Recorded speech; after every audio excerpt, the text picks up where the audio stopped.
बेरिया और खरगोश। बेरिये के खेत से शकरकंदी चुराना कोई आसान काम न था, क्योंकि बेरिया बहुत दबे पांव चलता हुआ आता और चोर को पीछे से पकड़ लेता था। लेकिन खरगोश फिर भी हर रोज बेरिये के खेत से शकरकंदी चुरा लाता। वो पहले एक बड़ी सी हड्डी खेत में दबा देता, फिर शकरकंदियां उखाड़कर अपने थैले में भरता और टहलता हुआ खेत से बाहर चला जाता। बेरिये को भी शकरकंदियों की चोरी का पता चल गया। एक दिन वो चोर को पकड़ने के लिए भूसे के ढेर के पीछे छुप कर बैठ गया और इंतजार करने लगा। कुछ देर में खरगोश भी आ पहुंचा। उसने जमीन खोद के हड्डी दफन की और शकरकंदी उखाड़ कर थैले में भरी और सीटी बजाते हुए चल दिया।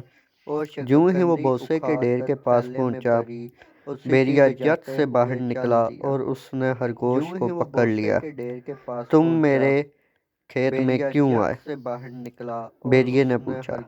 खरगोश ने कहा, मैं खुद नहीं आया, हवा तेज थी, उसने मुझे उड़ा कर तुम्हारे खेत में ला फेंका। बेरिये ने पूछा, फिर तुमने मेरी शकरकंदी क्यों तोड़ी? खरगोश ने मासूम सूरत बनाकर कहा, हवा तेज थी, मैं सहारा लेने के लिए शकरकंदी का जो पौधा पकड़ता वो जड़ से उखड़ जाता। बेरिया खरगोश की चालाकी पर हंसा और बोला, ये शकरकंदियां तुम्हारे थैले में कैसे आ गईं?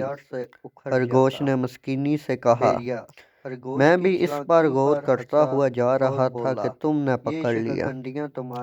बेरिया चीख कर बोला, बस बस, अपनी बकवास बंद करो और कान खोल कर सुन लो कि आज तुम्हारा कीमा पकाया जाएगा। खरगोश ने फौरन कहा, तुम भी कान खोल कर सुन लो, मैं तुम्हें एक राज बताने वाला था जो अब कभी ना बताऊंगा। वो क्या है भला? बेरिये ने इश्तियाक से पूछा। खरगोश होंठ पेंच कर बोला, बिल्कुल नहीं बताऊंगा। बेशक तुम मेरा कीमा बनाओ या बोटनी उड़ा दो। अब बेरिये का इश्तियाक बढ़ा। वो जितना पूछता खरगोश उतना ही इनकार करता रहा। आखिर खरगोश ने कहा, तुम ये समझते हो कि मैं इन शकरकंदियों की खातिर तुम्हारे खेत में आया था? ये बात बिल्कुल नहीं है भैया जी। तो फिर? बेरिये ने पूछा। खरगोश ने कहा, मैं डायनासोर की हड्डियां लेने तुम्हारे खेत में आया था। मुझे मालूम हुआ था कि वो तुम्हारे खेत में दफन है। बेरिये ने कहा, मैंने तो कभी डायनासोर का नाम नहीं सुना। पता नहीं तुम ये क्या जिक्र ले बैठे? खरगोश ने हैरानी से कहा, अरे तो क्या तुम डायनासोर का नाम नहीं जानते? भैया जो इनकी हड्डियों को खा लेता है वो अपने से सैकड़ों गुना ताकतवर जानवर को मार गिरा सकता है। बेरिये को खरगोश की बातों का यकीन न आया। खरगोश ने फिर कहा, ना मानो तुम्हारी मर्जी, अगर मुझे मिल गई तो सबसे पहले तुम्हें मार गिराऊंगा, समझे? खरगोश ने लंबे लंबे सांस लिए और जल्दी से बोला, ओ ठहरना जरा, क्या तुम्हें भी कुछ खुशबू आई भैया? बेरिये ने भी लंबे लंबे सांस लिए। उसे करीब ही दफन की हुई हड्डियों की खुशबू आई जो सुबह खरगोश ने दफन की थी। वो दोनों जल्दी जल्दी जमीन खोदने लगे। खरगोश ने अपने थैले में सब गूंद की एक शीशी निकाल ली और फिर करीब ही दबी हुई एक बड़ी सी हड्डी निकाल ली और चुपके से उस पर गारे गारे गूंद की शीशी अंडेल दी और जल्दी से बोला, अरे ये रही, मैंने निकाल ली है।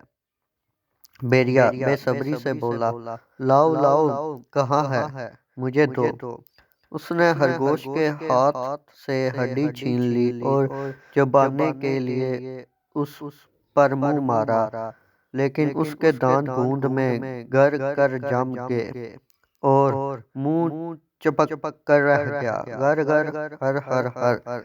बेरिये ने खरगोश को इमदाद के लिए पुकारना चाहा, लेकिन उसके मुंह से कुछ भी तो ना निकल सका।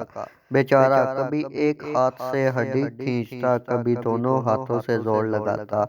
इस कोशिश में उसकी आंखें बाहर उबल आईं, पसीने से जिस्म शराबूर हो गया और हर हड्डी मुंह से बाहर निकल तो आई, लेकिन इसके साथ बैरिये के 4 दांत भी बाहर आ गए।